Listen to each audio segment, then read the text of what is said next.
Good morning dear students.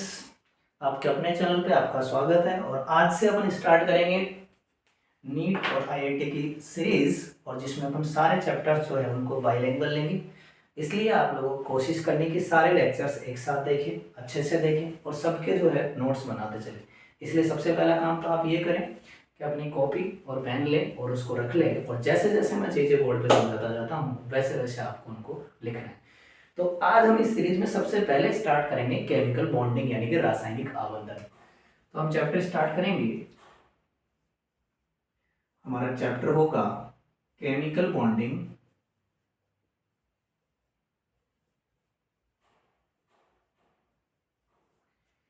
यानी कि रासायनिक आबंधन।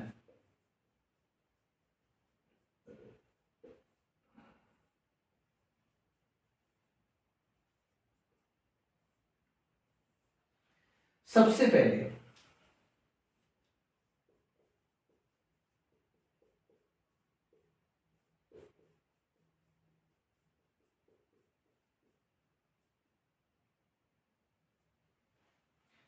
पहले हमको रासायनिक आबंधन जो है या केमिकल बॉन्ड जो है उसके बारे में जानना होगा कि वो क्या होता है। तो सबसे पहले हम बात करते हैं केमिकल बॉन्ड की। रासायनिक आबंध क्या होता है?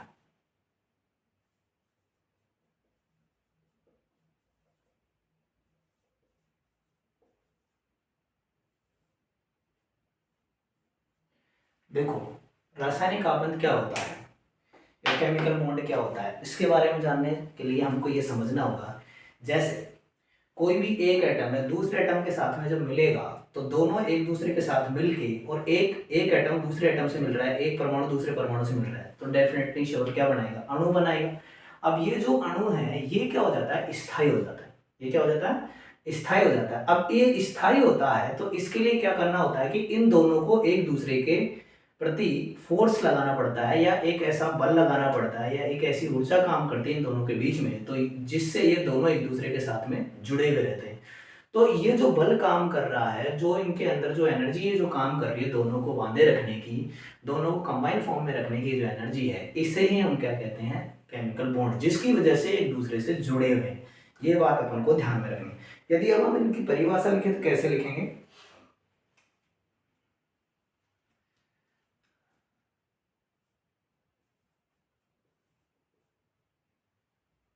The attractive force, the attractive force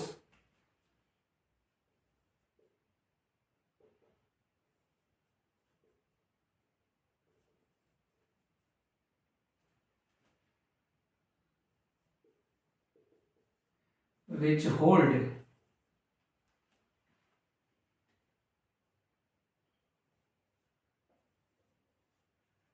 two atoms or ions of any chemical species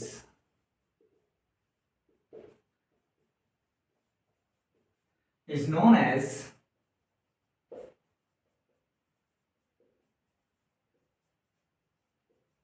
chemical bond.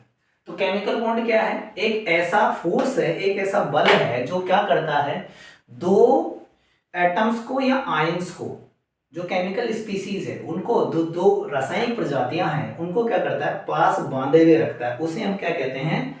रासायनिक आबंध। अब मैं इसको हिंदी में भी लिख देता हूं। वह बल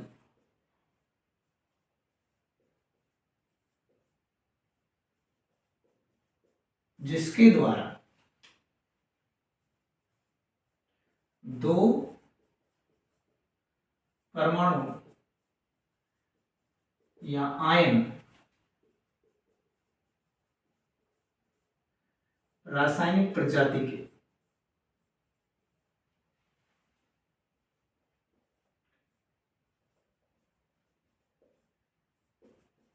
एक दूसरे से जुड़े हुए होते हैं,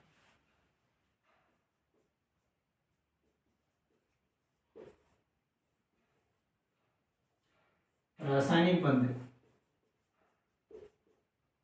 कहलाता है। तो ये आप जो है इस परिभाषा को फटाफट लिखें, इसका स्क्रीनशॉट ले लें, फिर आगे देखेंगे।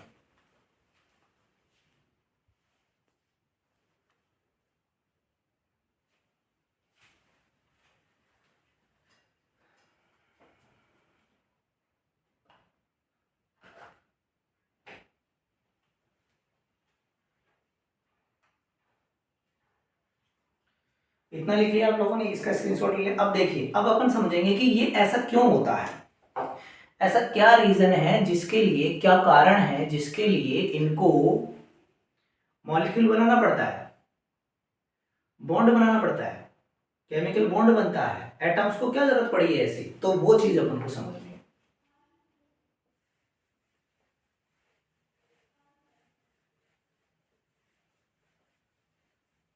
देखिए,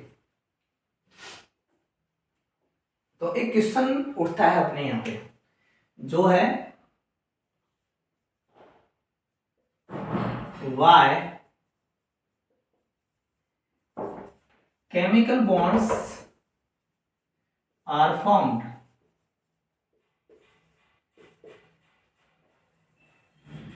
यानी कि क्या कारण है कि रासायनिक बंध बनता है। Why chemical bonds are formed, ऐसी क्या जरूरत पड़ी है परमाणुओं को कि उनको रासायनिक बंध बनाने की जरूरत पड़ती है। देखिए, इसके दो कारण है मेन। पहला,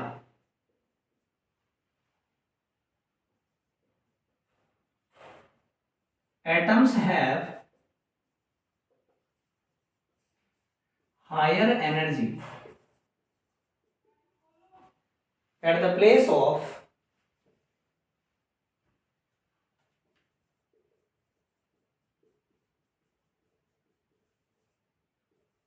molecule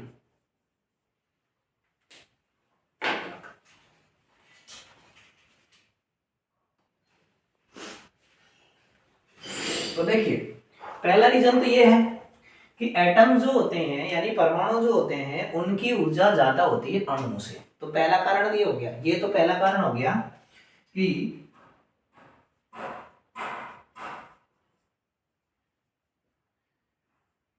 परमाणुओं की ऊर्जा अणुओं से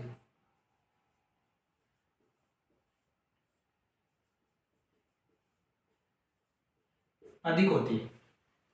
अब इसका मतलब ये हुआ कि यदि परमाणु अणु में बदल जाएगा तो उसकी ऊर्जा कम हो जाएगी, ऊर्जा कम हो जाती है तो स्थायित्व उसको मिल जाता है। पहला रीजन तो ये पता चल गया अपन को। दूसरा रीजन ये क्या है, दूसरा रीजन है atom can attain, atom can attain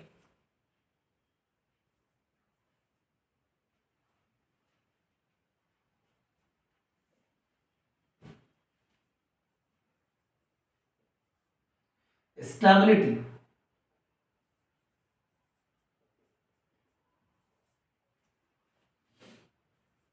by forming molecule। मतलब कोई भी जो परमाणु होता है वो क्या करेगा, यदि अणु बना लेता है तो वो क्या हो जाता है, स्थायी होता है।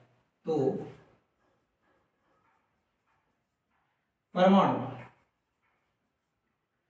अणु बनाकर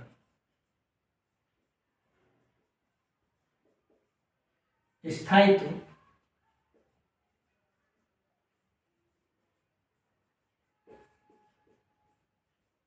ग्रहण कर लेता है।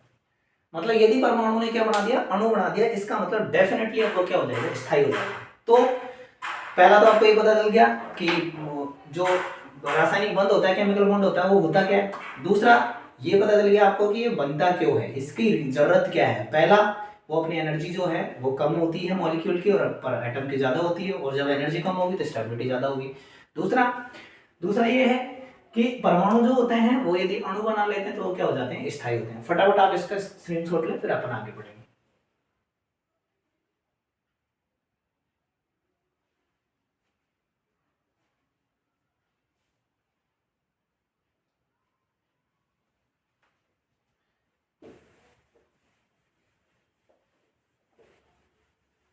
अब देखो, जब कोई बंध बनता है, जब कोई बॉन्ड बनेगा, तो उस कंडीशन में क्या होता है, क्या क्या इंसिडेंट्स हो सकते हैं। देखिए जैसे अपने पास में दो एटम है, एक एटम ये है, एक एटम ये है, अपने पास में दो एटम्स है, ठीक है। ये इसका न्यूक्लियस, ये इसका न्यूक्लियस, ये इसका नाभिक, ये इसका नाभिक, इसमें ये इलेक्ट्रॉन, ये इलेक्ट्रॉन। अब क्या होगा, जब ये पास आएंगे, जब ये दोनों एक दूसरे के पास में आएंगे, ठीक है, तो क्या होगा कि इनमें अट्रैक्टिव और रिपल्सिव दो तरह के फोर्स लगेंगे। देखो इसका और इसका इलेक्ट्रॉन एक दूसरे को क्या करेंगे, एक दूसरे से रिपल्सन करेंगे। तो मैं यहां बता रहा हूं रिपल्सिव फोर्स जो है वो कुछ इस तरह से होगा।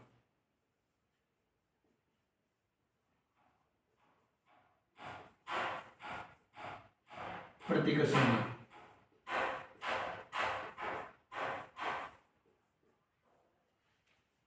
एक ऐसा ही प्रतिकर्षण बल इसके और इसके बीच लगेगा, इसके नाभिक और इसके नाभिक के बीच में भी क्या होगा, प्रतिकर्षण होगा यानी रिपल्सन होगा। एक लगेगा अट्रैक्शन फोर्स। अट्रैक्शन फोर्स कैसा होगा, देखो इसका इलेक्ट्रॉन इसके नाभिक से क्या करेगा, अट्रैक्शन करेगा। मैं अट्रैक्शन को ऐसे शो कर रहा हूं,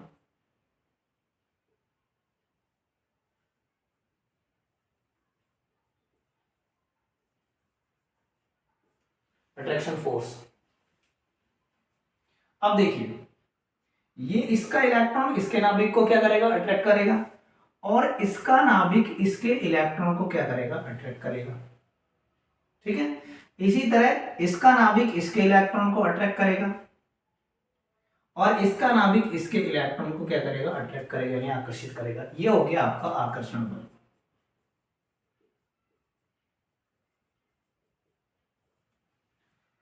अब जब एक कंडीशन ऐसी आएगी जब attraction force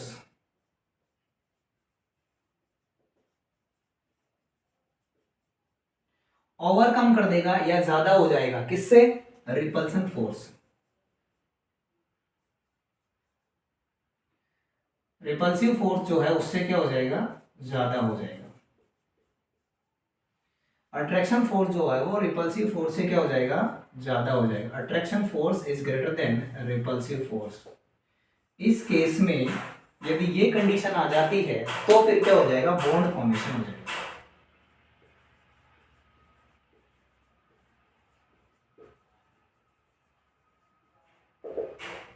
bond formation possible है। तो आप लोगों को ये ध्यान रखना है कि जब दो एटम एक दूसरे के पास में आएंगे, दो परमाणु एक दूसरे के पास में आएंगे, तो उसमें दो तरह के फोर्स जो है वो वर्क करते हैं। एक होता है आकर्षण बल और एक होता है प्रतिकर्षण बल, यानी अट्रैक्शन फोर्स और रिपल्सन फोर्स। यदि अट्रैक्शन फोर्स जो है वो ओवरकम कर दे किसको, रिपल्सिव फोर्स को, यानी अट्रैक्शन फोर्स जो है वो ज्यादा हो जाए प्रतिकर्षण की तुलना में, आकर्षण जो है वो प्रतिकर्षण की तुलना में ज्यादा हो जाए, अट्रैक्टिव फोर्स जो होता है वो ज्यादा हो जाए रिपल्सिव फोर्स के कंपैरिजन में, in that case there will be formation of bond. तो वहां क्या बनेगा, बॉन्ड बनेगा। तो आपको ये बात ध्यान में रखनी है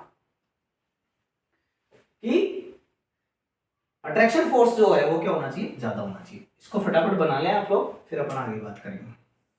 ये स्क्रीनशॉट ले लें इसका।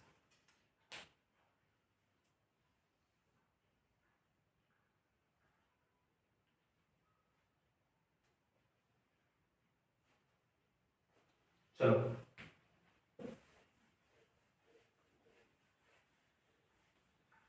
अब हम इसको एक ग्राफ के थ्रू समझते हैं। ग्राफ कैसा, देखिए हम क्या करें,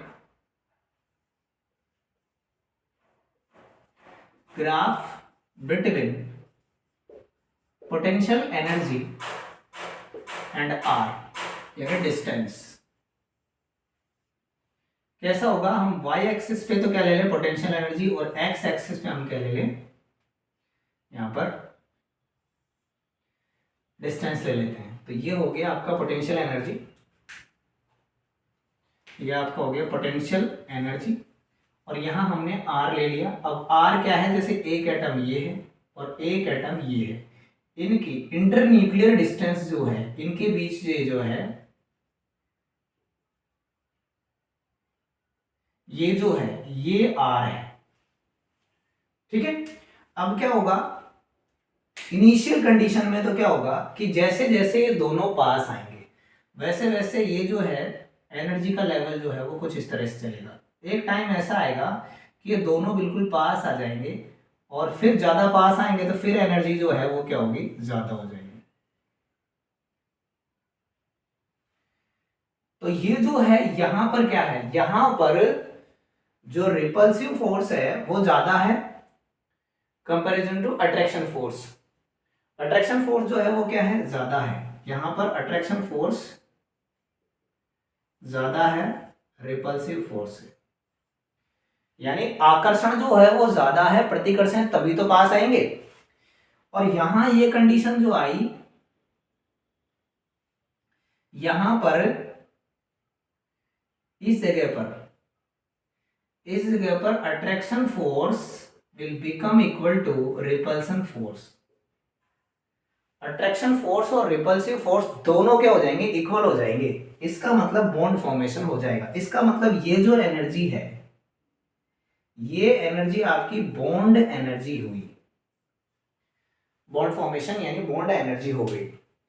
और यहां पर यदि ये और ज्यादा इधर जाएगा यानी और ज्यादा पास आएंगे, भाई ये तो कंडीशन ऐसी हो गई, यहां पर ये एटम जो है दोनों क्या हो गए, पास पास हो गए। अब यहां पर क्या होगा कि ये और ज्यादा पास आएंगे, और ज्यादा पास आएंगे तो एक लिमिट के बाद क्या होगा कि ये इसका जो न्यूक्लियस है और इसका जो न्यूक्लियस है, इसका इलेक्ट्रॉन ये क्या करेंगे, इनको रिपल करने लग जाएंगे, प्रतिकर्षित करने लग जाएंगे। प्रतिकर्षित करने लग जाएंगे तो अब यहां पर एनर्जी क्या हो गई, ज्यादा हो गई। तो यहां क्या हो गया, attraction force is less than repulsive force. यहां ये कंडीशन हो जाए क्योंकि ये कंडीशन ऐसे हो गई, अब बहुत ज्यादा ओवरलैप कर गई। तो आप इस ग्राफ को वापस समझें, बहुत इंपॉर्टेंट ग्राफ है, इसके थ्रू आप एक बॉन्ड फॉर्मेशन जो है उसको इजीली समझ सकते हो। देखिए हमने क्या किया, पोटेंशियल एनर्जी ले ली और डिस्टेंस ले लिया दोनों के बीच का। शुरू में क्या हुआ, एटम पास आए। एटम तब पास आएंगे जब उनका आकर्षण बल ज्यादा होगा और प्रतिकर्षण बल कम होगा, यानी अट्रैक्शन फोर्स की वैल्यू ज्यादा होगी, रिपल्सिव फोर्स की वैल्यू कम होगी, तो दोनों पास पास आएंगे। तो इनिशियल में क्या हुआ, क्लियर। अब जैसे जैसे और पास आएंगे एक लेवल ऐसा आएगा जहां पर दोनों का अट्रैक्शन और रिपल्सिव दोनों इक्वल हो जाएंगे, दोनों फोर्स क्या हो जाएंगे, इक्वल। यहां पर क्या हो जाएगा, बॉन्ड फॉर्मेशन। थोड़ा सा और आगे बढ़ेंगे तो अट्रैक्शन फोर्स जो है वो रिपल्सन फोर्स से क्या हो जाएगा, कम हो जाएगा। अब यहां कौन वर्क करेगा, रिपल्सन फोर्स। क्या वर्क करेगा, रिपल्सन फोर्स। तो इस वजह से यहां पर क्या होगा, ये जो है एक दूसरे को अब और ज्यादा पास नहीं जाएगा। फटाफट इसका स्क्रीनशॉट ले। चलो आगे देखते हैं इसमें।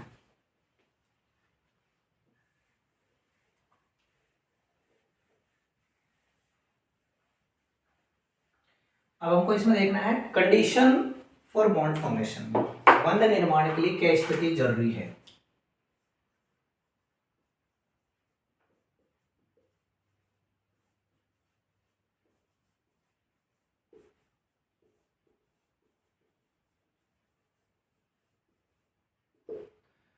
कंडीशन फॉर बॉन्ड फॉर्मेशन यानी बंध निर्माण के लिए सबसे ज्यादा जो स्थिति सुटेबल स्थिति है वो क्या है। तो सबसे ज्यादा सुटेबल स्थिति स्टूडेंट्स एक ही है, आपको ध्यान में रखना है कि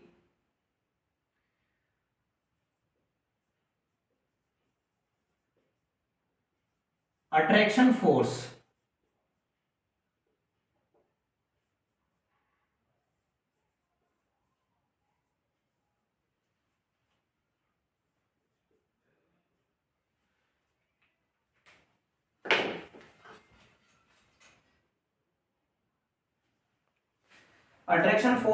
should be overcome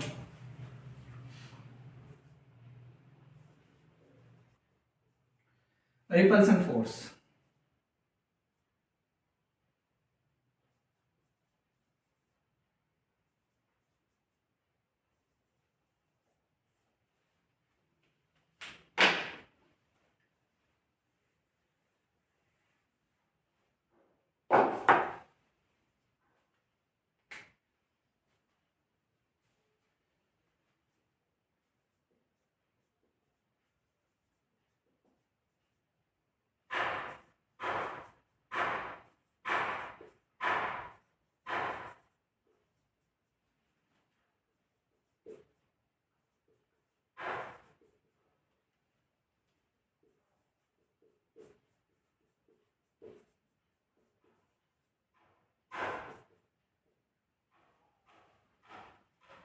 मतलब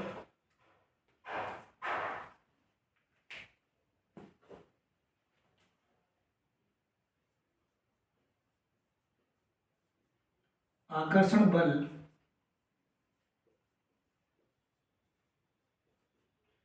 प्रतिकर्षण बल से अधिक होना चाहिए,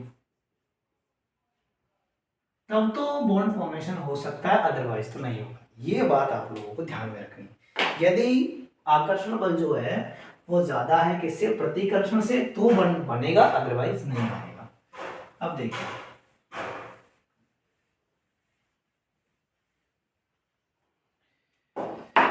बॉन्ड लेंथ क्या होती है, अब आपको समझना है बॉन्ड लेंथ या बंध लंबाई क्या होती है। बॉन्ड लेंथ, बॉन्ड लेंथ या बंध लंबाई क्या होती है।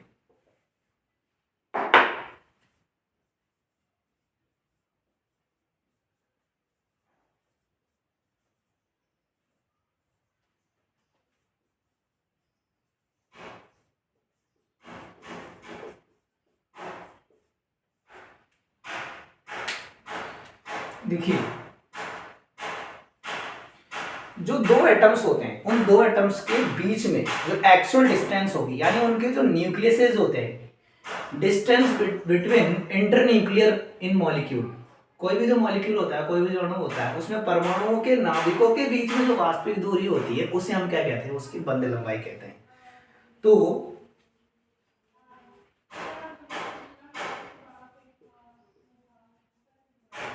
The mean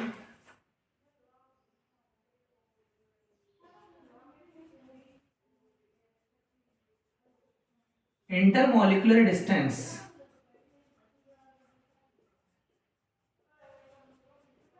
between two atoms is known as bond length।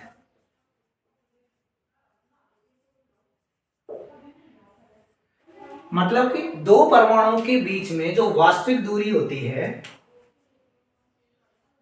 दो परमाणुओं के मध्य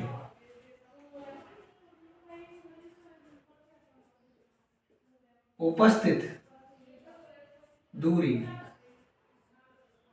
उस अणु की बंध लंबाई कहलाती है।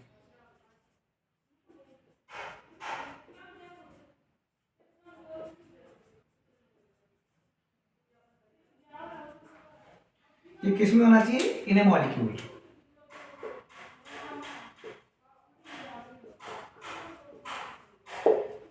ठीक है, यानी एक अणु के अंदर जो परमाणु है उन परमाणुओं के बीच की जो दूरी होती है उसे हम क्या कहते हैं, बंध लंबाई कहते हैं। फटाफट इसको लिखे आप लोग।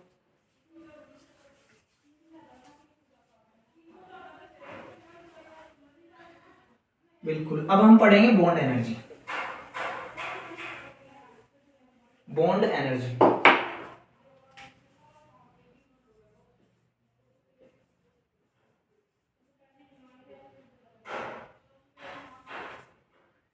इसे मैं BE से रिप्रेजेंट करूंगा क्योंकि आगे ये ऐसे ही काम आएगी, आप लोगों को ध्यान में रखने, बंद हो जाए। तो क्या होती है,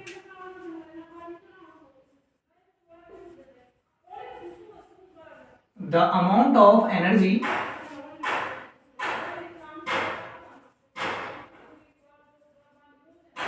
which released during bond formation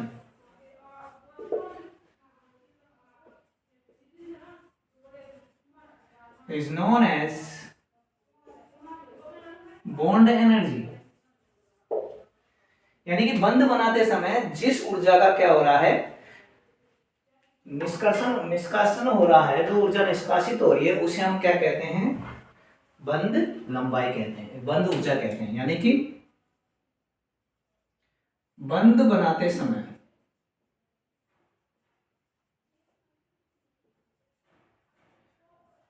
हुआ ऊर्जा का निष्कासन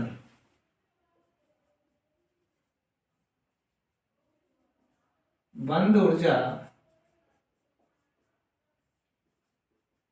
कहलाता है। ये बात आप लोगों को ध्यान में रखनी, फटाफट इसका स्क्रीनशॉट लें।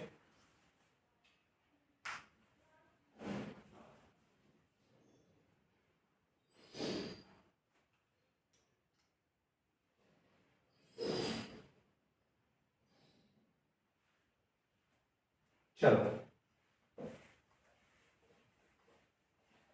अब हम बात करते हैं केमिकल बॉन्ड्स की। किसकी बात करेंगे? केमिकल बॉन्ड की।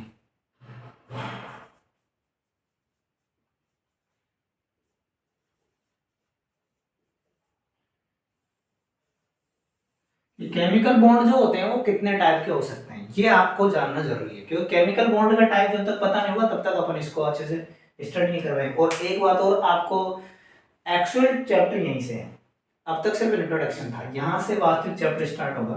तो यहाँ देखिए,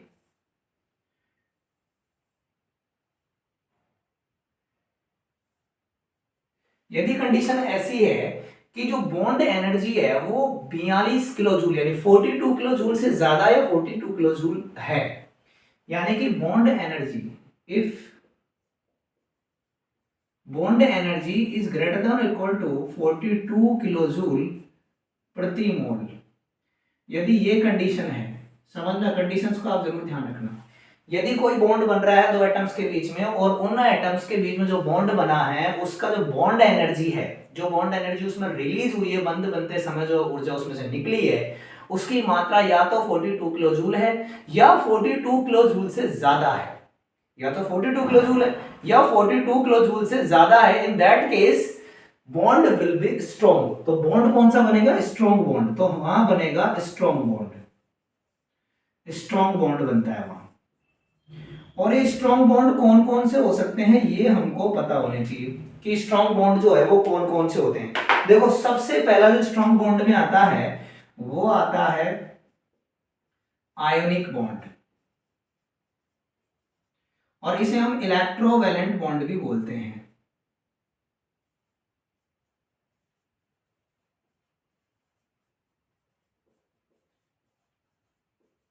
इलेक्ट्रोवैलेंट बॉन्ड भी ये बोला जाता है। तो आयनिक बॉन्ड एक ऐसा बॉन्ड है जिसमें क्या होगा, जो बॉन्ड एनर्जी जो है वो कितनी होगी, या तो 42 किलो जूल होगी या 42 किलो जूल से ज्यादा होगी, इसीलिए स्ट्रॉन्ग बॉन्ड में आता है। दूसरा कोवलेंट, कोवलेंट बॉन्ड यानी सहसंयोजक बंध। तीसरा जो होता है वो होता है कोऑर्डिनेट बॉन्ड, कोऑर्डिनेट बॉन्ड तीसरा होता है कोऑर्डिनेट बॉन्ड, और चौथा होता है मेटालिक बॉन्ड, इसे हम डेटिव बॉन्ड भी बोलते हैं, इसका आप ध्यान रखना।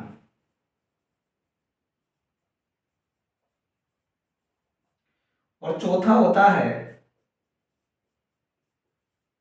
Metallic bond.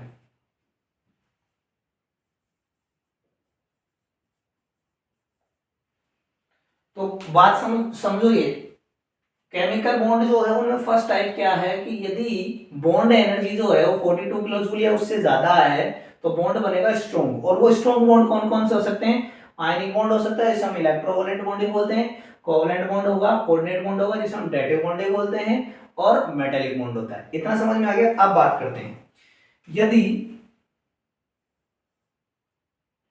If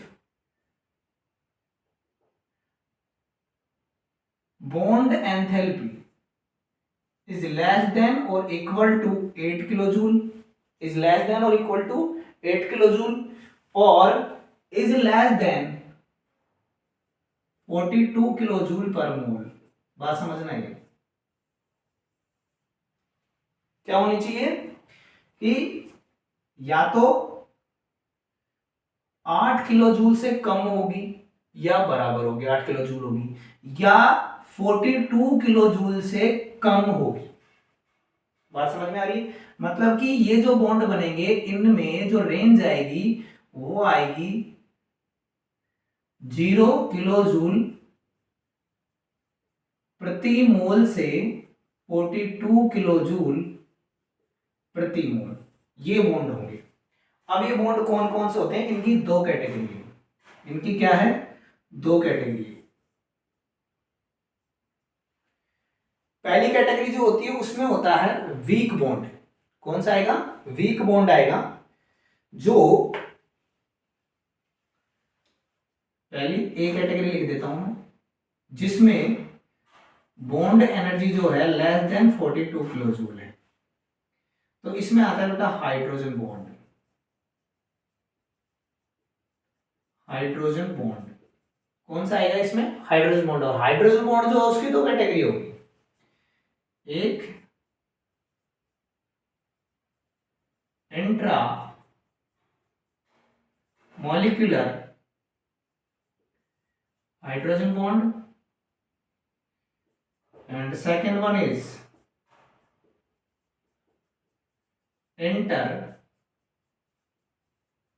molecular H bond। और यदि इसका दूसरा पार्ट ले अपन, तो बॉन्ड एनर्जी जो है वो लेस देन 8 किलो जूल प्रति मोल है। एनर्जी क्या है, बॉन्ड एनर्जी जो है वो क्या है, 8 किलो जूल से भी कम है। उस केस में देखो क्या हो सकता है, उस केस में जो बनेंगे उन्हें बोलते हैं हम वांडरवाल।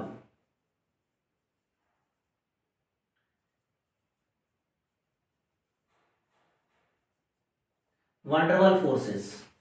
तो वांडरवाल फोर्स में कौन कौन सा आएगा, समझो इस बात। एक होता है डीपी डीपी फोर्स, यानी डाइपोल डाइपोल फोर्स, यानी द्विध्रुव बल, ठीक है। और इसे हम बोलते हैं कैसॉन फोर्स, इसको हम बोल सकते हैं कैसॉन फोर्स।